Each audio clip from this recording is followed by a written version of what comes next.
all see and hear me. So this is the first YouTube live that I've done, and thanks to you I managed to make 50 subscribers, which enabled me to do the live. So I'm going to finish a piece that I started a little while ago. It's one of my Aurora pieces. So you won't see too much of me on this live stream, but you will see me complete this painting. So I'll just turn the camera around and hopefully you can see the painting. So this is my Aurora painting. It's a 10-inch by 10-inch canvas, and I've used oils to create the beautiful effect of the Aurora Borealis. And today I'm going to fill in the landscape here. There'll be some in the foreground and then some on the horizon there as well. And I'm going to be using this paint. So this is Griffin Alkyd, which is an oil colour, and it dries quite fast, so in 24 hours it will be touch dry.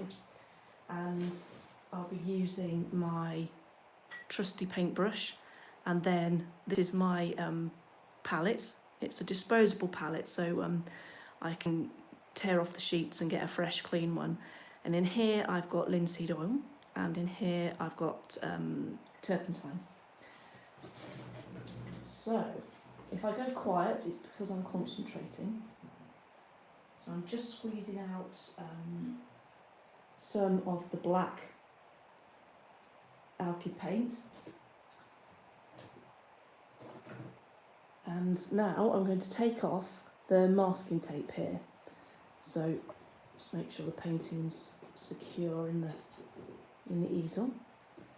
So I stuck this on to mask off the background.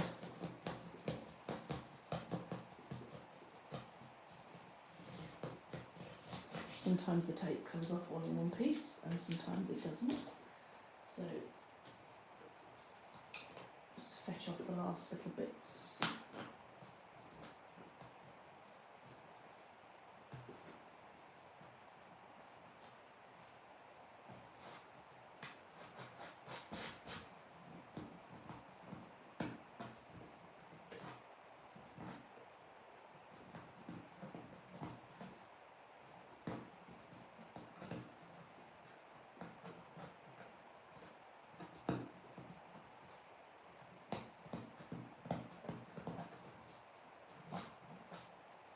There we are.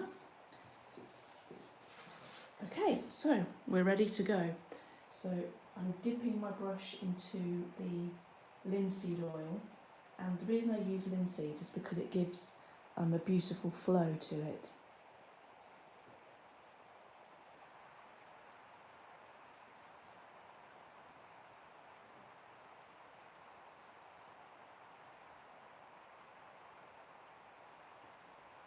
I'm just going to follow the tree line.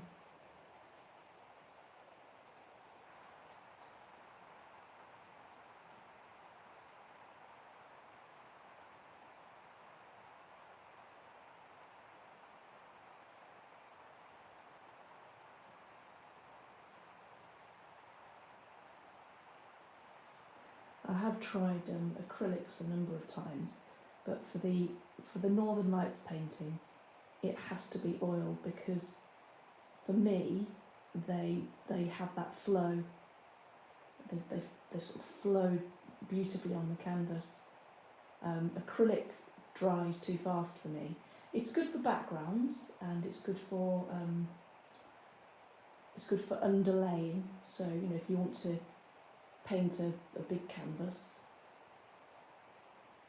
then the oil is good for that. But too much oil is, well, it's quite expensive and takes a little while to dry. But with acrylic you can fill a big canvas and make a lovely background, and then overpaint the top with oil. That's how I did my tree at the Ely art event that I was at a short while ago. I created the background in acrylic, and then I overpainted oil when I got back to the studio.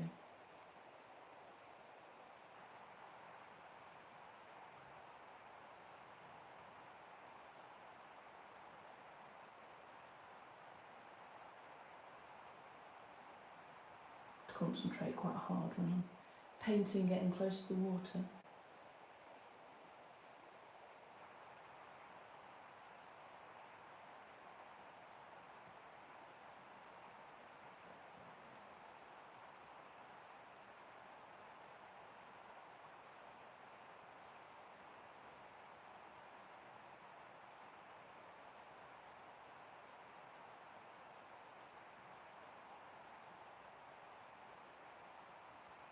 Okay, now I'm going to bring some detail over here. So I'm trying to make like the Norwegian fjords.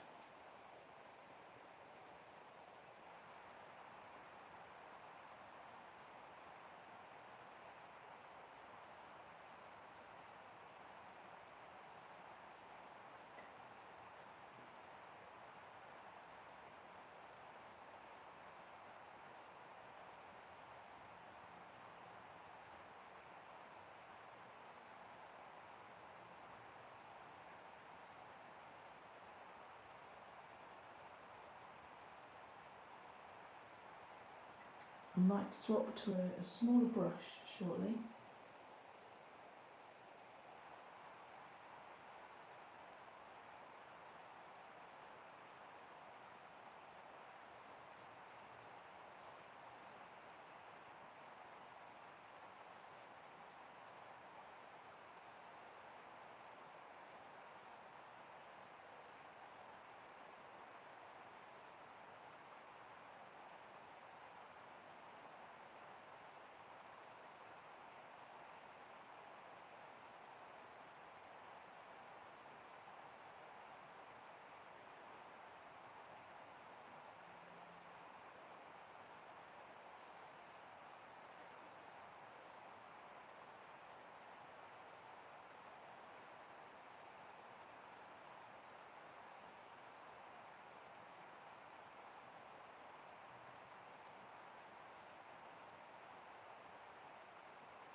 Oh, that looks nice. So see how I've painted the reflections first and then dip in with the oil.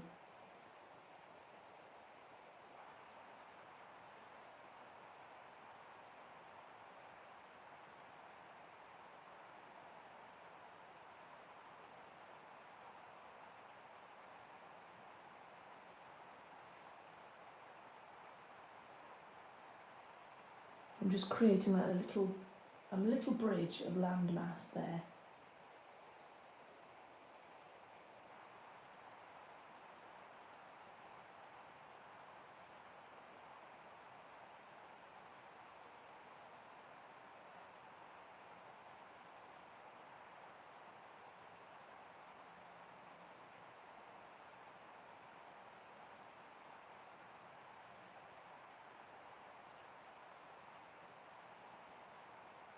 So it looks like you've got sort of these little jetties of water.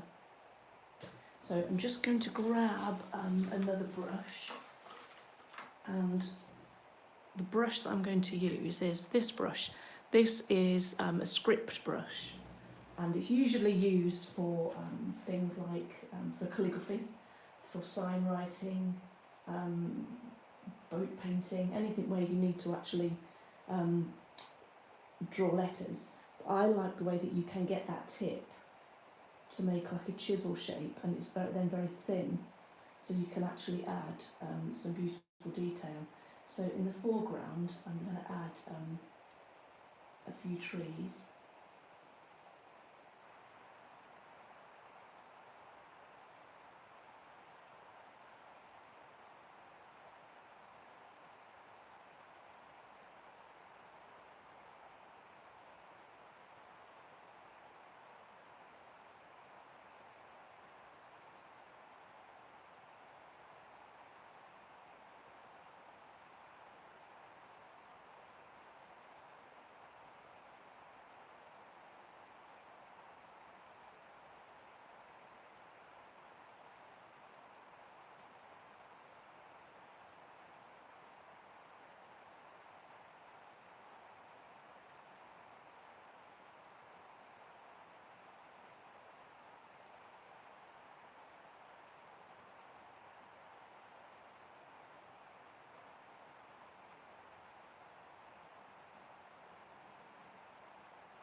So in the countries where you typically see northern lights, they have these beautiful tall, I think they're probably pine or so, some kind of conifer, evergreen trees. And the reason that those types of tree do so well over in the climate is because there's a lot of snow, and when a tree gets covered in snow, it can really put a lot of weight onto the branches. But if you're a pine or a spruce or a tree that has needles rather than leaves, you've got a much better chance of weathering the snowstorms and not being totally drowned by the amount of weight that the snow brings. So that's why you tend to get those sorts of trees in those areas.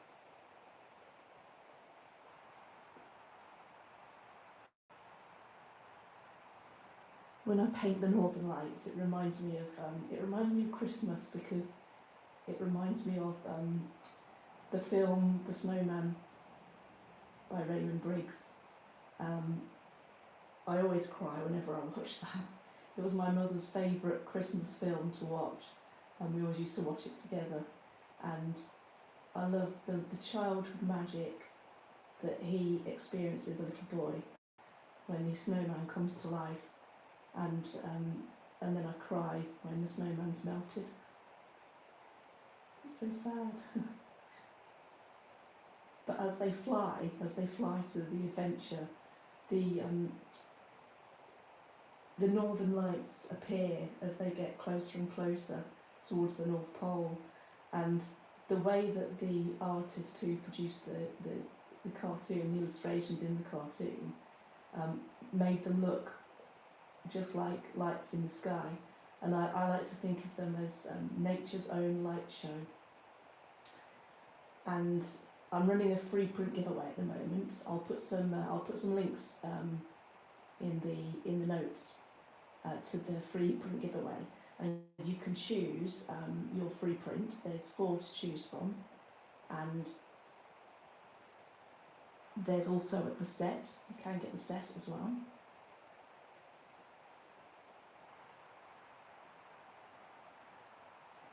And these paintings, they're prints of my paintings, are a homage to my mother and her desire to have gone to see the Northern Lights. Unfortunately, we never made it, but I knew she always wanted to go. So every time I paint them, I think of her and nature's own light show in the sky.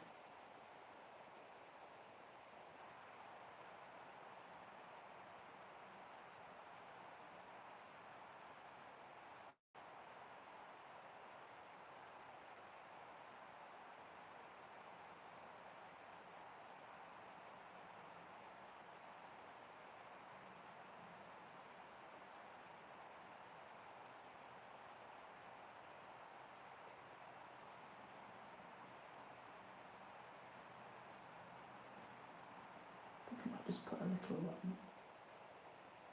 baby one there.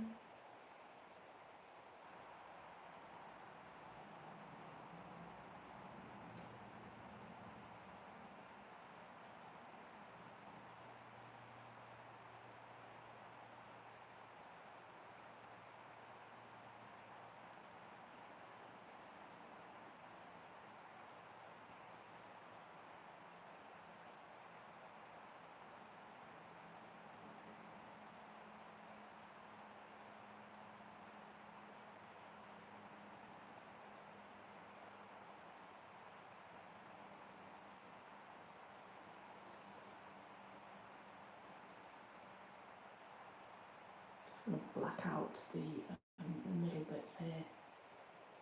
Just silhouette the trees a little bit more.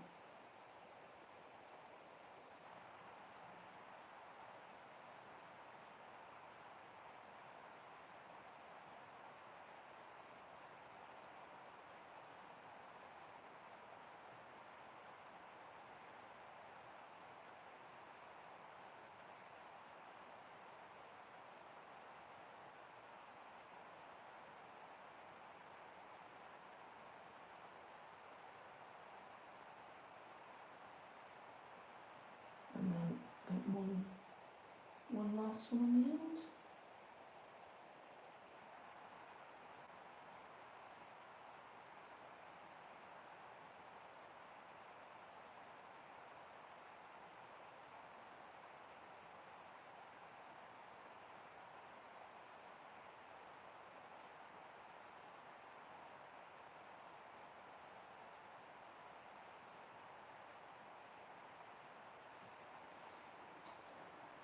And there we go. So these trees are sort of in the foreground there, and that's why they're the size they are, to really put them into foreground of the painting.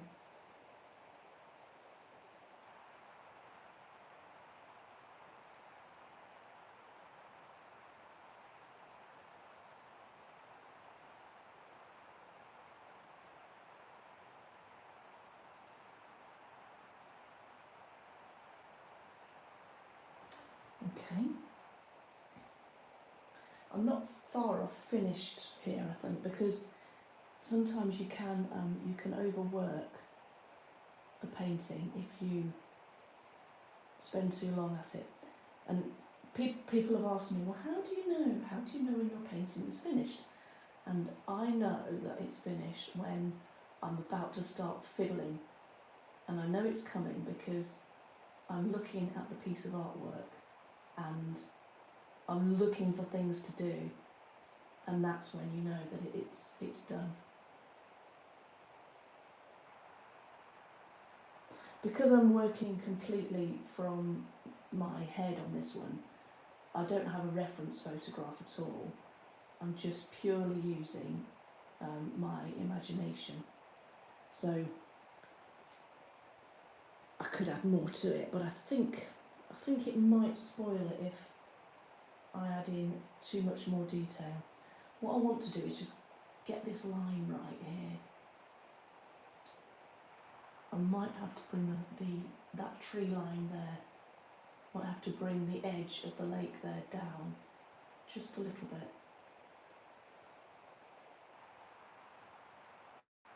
That's better. I could see some blue there, you see, and it didn't look right to me.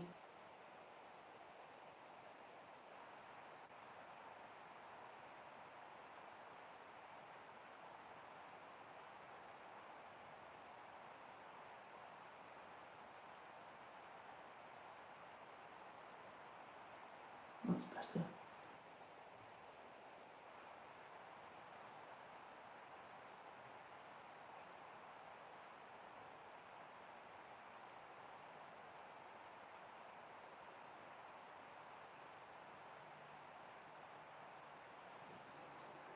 That looks better to me. What I might do actually, got a wee bit of black paint left, so I'm just going to bring these rocky outcrops in a little bit more.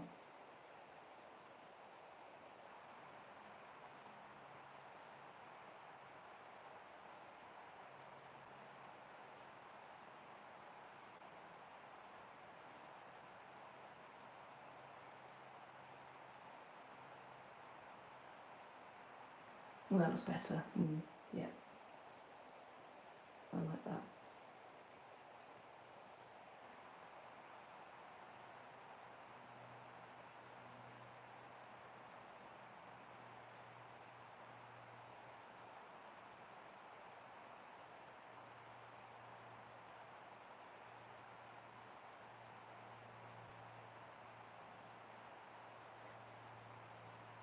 And I think maybe here, just a little jetty.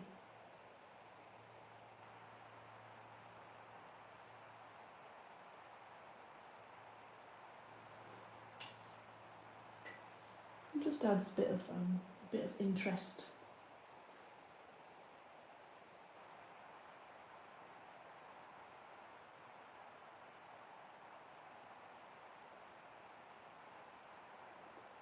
I wonder whether I should go higher, you know, like bring in maybe a bit more mountainous region there. Don't know whether that might spoil it. So I think think I'm going to stop there. So I hope you enjoyed that first live, and I hope you enjoyed seeing me bring the Aurora Borealis to life on a little tiny canvas. And please do subscribe, and then you'll be able to follow and see more videos. So now that I've got more subscribers, I can do lives on YouTube, so I will be posting a lot more. Anyway, thank you very much for joining me and supporting me on my very first live. I really do appreciate it.